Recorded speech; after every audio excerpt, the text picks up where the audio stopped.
여러분 안녕하셨습니까? 양영태입니다. 오늘은 2021년 6월 13일 일요일 날입니다. 오늘은 말이죠. 이 동아일보에 말이죠. 이렇게 나와 있습니다.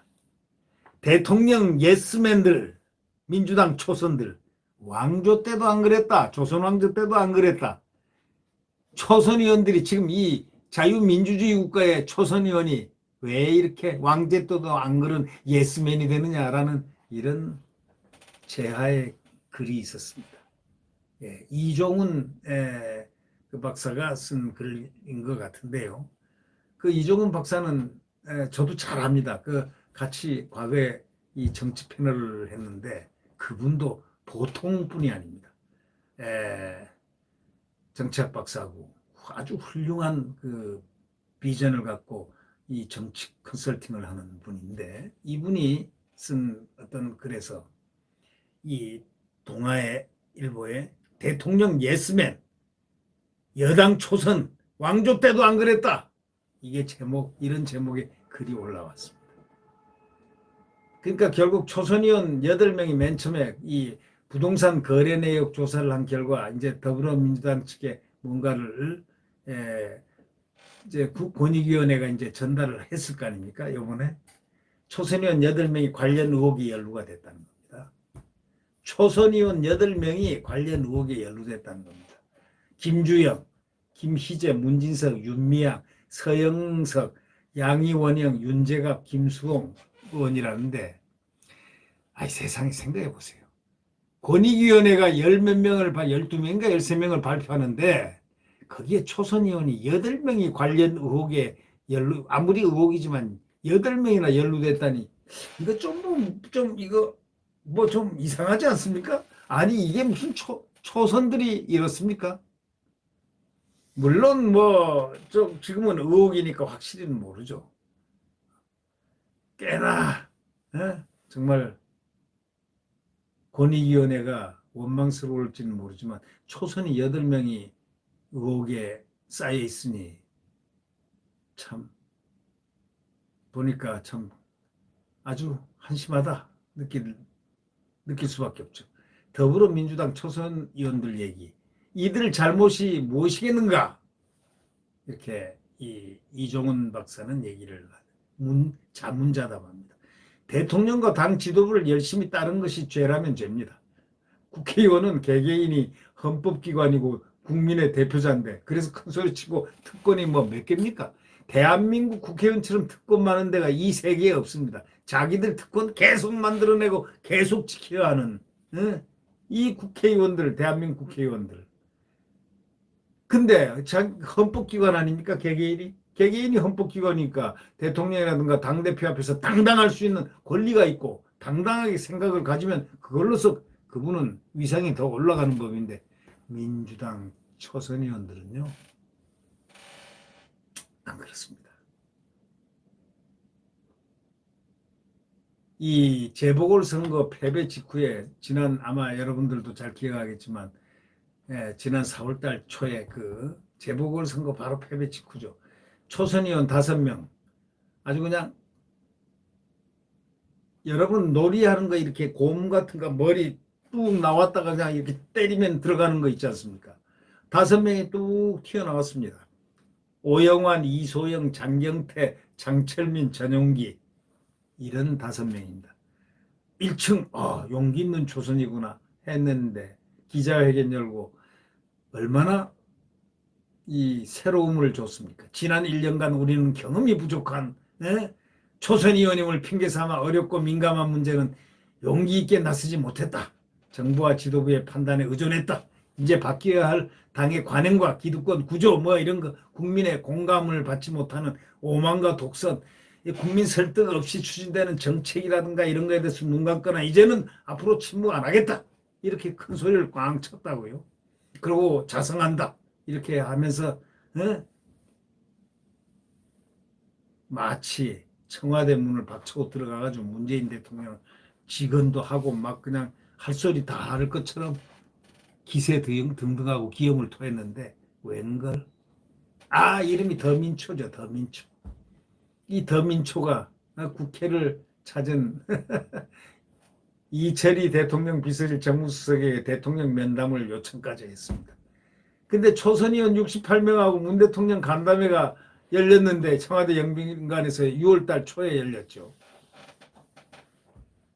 간담회 풍경은 예상과 달랐다는 겁니다. 뭔가 튀는 소리가 나와서 대통령에게 이건 잘못됐다, 이래서는 안 된다 하는 쓴소리가 나올 걸로 100% 기도했던 국민들과 정치권은 100% 예상이 어긋났습니다. 아무런 구체적 문제, 부동산 문제 등에 대해서 구체적 문제가 없었습니다. 국민 설득 없이 추진되는 정책들에 대해서 더는 눈 감거나 침묵하지 않겠다고 큰 소리 빵빵 치던 초선의원 5명들 입 하나 뻥끗 안 했다는 부분입니다. 언론에 안 나니까 뻥끗 못한 거죠.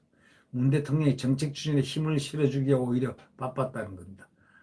오히려 지당하십니다를 많이 바랬다는 그러한 얘기 뜻이 이렇게 흘러나온 거 아니겠습니까?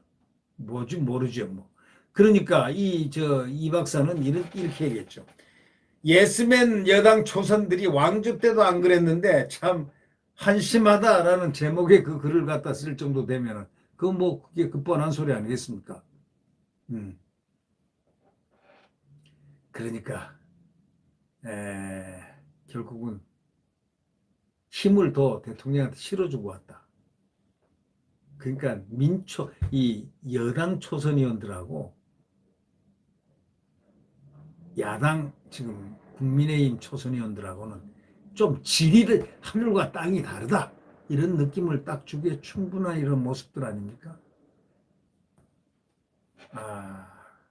그래서 이 고영인이라는 더민초 운영위원장은 간담회 직후에 뭐 브리핑까지 했다는데 기획재정부가 재난 시기에 좀 더 적극적인 재정 확대 정책을 해야 한다. 그렇게 촉구하는 그런 말들이 줄을 이뤘다는 것입니다. 참 웃기는 얘기죠. 예. 조국 전 법무장관에 대해서는 문 대통령에 질문해야 할 필요성을 못 느꼈다고 말했습니다. 곧장 당 안팎에서는 비난이 왕창 쏟아졌죠. 초선은 초짜들이 이 정도밖에 안 돼? 이거죠. 지금 국민의힘 초짜들을 보십시오. 초짜들이 왕창 최고위원 되고 그분들이 바로 이번 초선 의원들이 이준석의 소위 부족함을 채워줄 원군입니다. 이준석과 완전 차이가 있는 분들입니다. 능력이라든가 객관적으로 인정을 받은 분이거든요. 지금 이번에 국민의힘 최고위원 된 분들은 국민들에게 이미 인정을 받은 분들입니다. 그러니까 결국 이 당 안팎에서 이 민주당 초선에 대해서 얼마나 비난이 쏟아졌는지 상상을 초월할 정도입니다. 그래서 초선 의원들이 모여가지고 내년 대선에서도 이른바 매표 전략을 쓰자고 합의한 그런 자리 그 이상도 아니라는 그 비난까지 받아야 되는 이제 완전히 이 초선 의원들이 다음번에 되겠냐 어디 지역구 얻어가면 되겠냐 할 정도로 비판을 많이 받았습니다.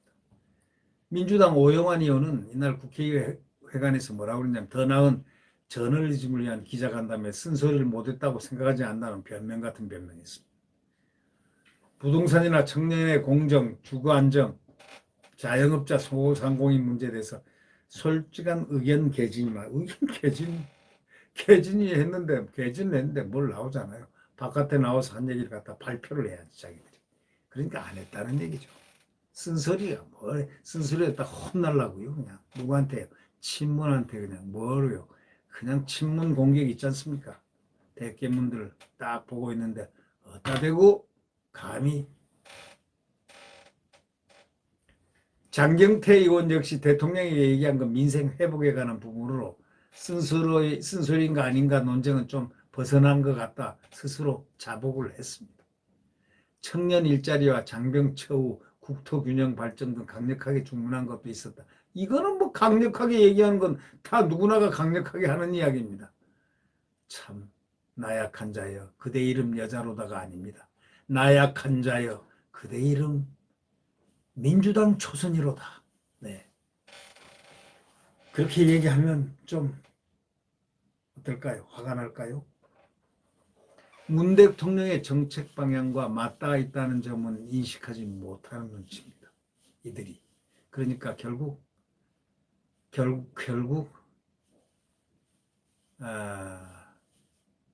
민주당도 이제는 이 종말을 고해가는 정당다운 모습을 초선 의원이 보였다.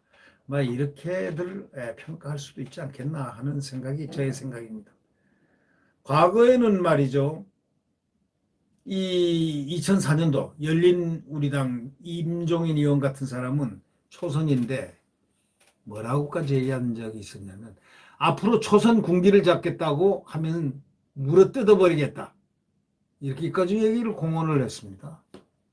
노무현 전 대통령 2004년 5월 29일 청와대에서 열린우리당 의원 및 전현직 지도부 만찬을 가진 초선 의원들에게 할 말은 천천히 1년 뒤 사겨도 뼈가 남아있는 말을 하자.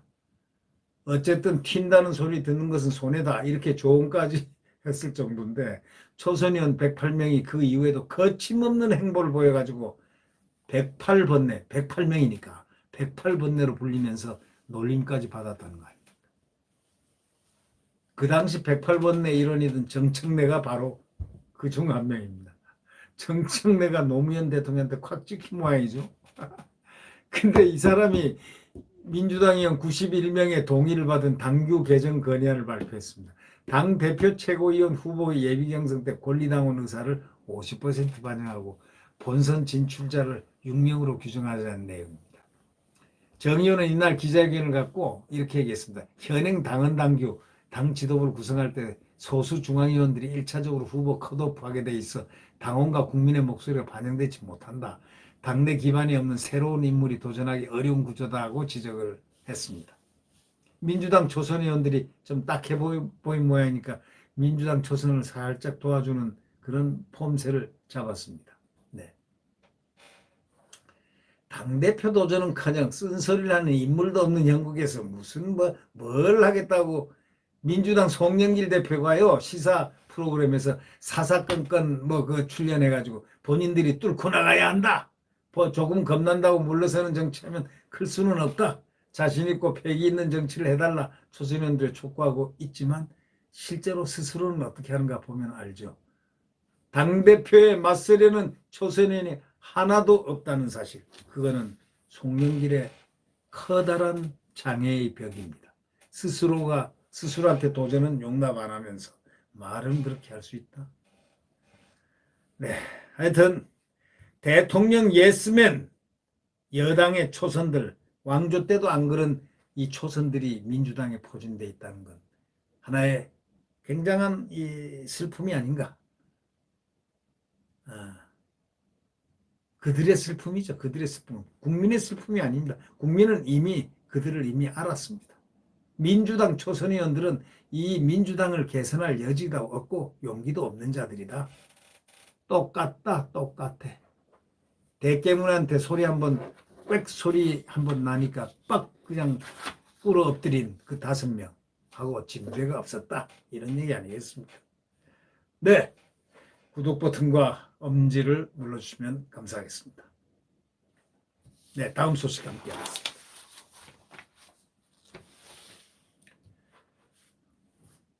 네, 지금 한참 물이 오른 사람이 하나 있죠. 이재명. 근데 이재명이도 한계가 있습니다. 지금 앞에 장애가 한두 개 있습니다. 윤석열 총장하고 격차가 어느 여론조사에서는 거의 약 20%까지 나왔다는 그런 여론조사 10몇 %가 되죠. 거의 약 20%에 근접한 차이로 윤석열 총장이 둘이 양자 대결할 경우입니다. 양자 대결할 경우에 그런 조사까지도 나왔다고 하지 않습니까? 그러니까 지난 6월 8일 날 이 이재명에게 반 이재명 전선이라고 느껴질 수 있는 소위 기초단체당 17명이 그런 장소에 몰렸다는 거 아닙니까? 그러니까 6월 8일 날인데 여의도 CCM 빌딩 12층에서 이례적인 비공개 간담회가 있었는데 그거 누가 초청한 거냐? 정세균, 이광재와 묻고 답하는 경기도 기초단체장 간담회. 그러면 거기에서 전체가 기초단체장이 29명인데 17명이 참석했다는 것은 반 이재명이라고 볼 수 있다 이런 얘기입니다. 서울까지 와가지고 경기도 내 더불어민주당 출신 기초단체장 17명이 여권 대권주자 정세균 전 총리와 이광재 민주당의원을 동시에 초청해가지고 최근에 현안을 논의하는 자리였습니다.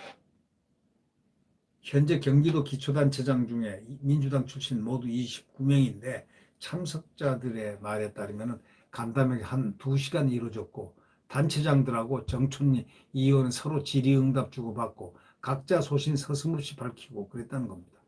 이들은 수도권 발전과 민주당 혁신 등을 논의하기 위해서 간담회 자리를 가졌다고는 하지만은 정작 경기도 광역단체장들입니다. 여권에서는 대권 지지율 1위를 달리는 이재명 지사를 배제했다는 바로 그 점. 이 모임에 정치적 의미를 부여하는 시선이 큽니다. 결국 이제는 이재명 부수기가 스스로가 시작이 됐습니다. 자, 이재명이 언제쯤 부서질까요? 안 부서질까요? 부서질까요? 이날 모임을 주도한 건 말이죠. 조광원 남양주시장이 주도했고 서철모 화성시장 아주 큰 광역단체장입니다. 큰 단체장들입니다. 고양, 과천, 광명, 광주, 부천, 성남, 수원, 안산, 안양, 여주, 용인, 의왕, 이천, 파주, 하남시장들 큰 시장들이 다 거의 참석했습니다. 이 중에는 과거에 이지사와 대립각을 세운 이들도 상당히 많았다는 겁니다. 이 모임을 기획한 이 조 시장만 해도 지난해 경기도청의 재난 기본 소득 사업 추진 당시에 재난 기본 소득을 이지사 역점 정책인 지역 화폐가 아닌 현금으로 지급하자 이지사와 적지 않은 갈등을 빚었던 그분도 왔습니다. 장덕청은 부천시장도 당시 지역화폐 지급 방식에 반대한 사람들이 집중 모였습니다. 그래서 경기 기초단체장이 반 이재명 전선을 확립하고 있구나. 이제 이재명의 소위 봄은 갔고 이제는 겨울이 오기 시작하는가. 저는 그렇게 생각합니다. 이재명의 겨울은 지금부터 오기 시작하는가. 지금부터 올 가능성이 매우 높습니다. 지금 조국이가 저렇게 도사리고 있지만 조국이 결코 죽은 조국은 아니다. 지금 하는 모습이 뭔가 이상하다. 이런 얘기를 수없이 지금 많은 언론을 통해서 얘기하고 있는 경우들이 많죠. 자, 이재명의 겨울은 왔다. 겨울이 시작되었다. 저는 그렇게 보고 있습니다. 네, 구독 버튼과 엄지를 눌러주시면 감사하겠습니다. 자유민주주의와 시장경제의 대한민국 태양은 내일 다시 떠오릅니다. 분명히 떠오를 것으로 확신합니다. 여러분 안녕히 계십시오.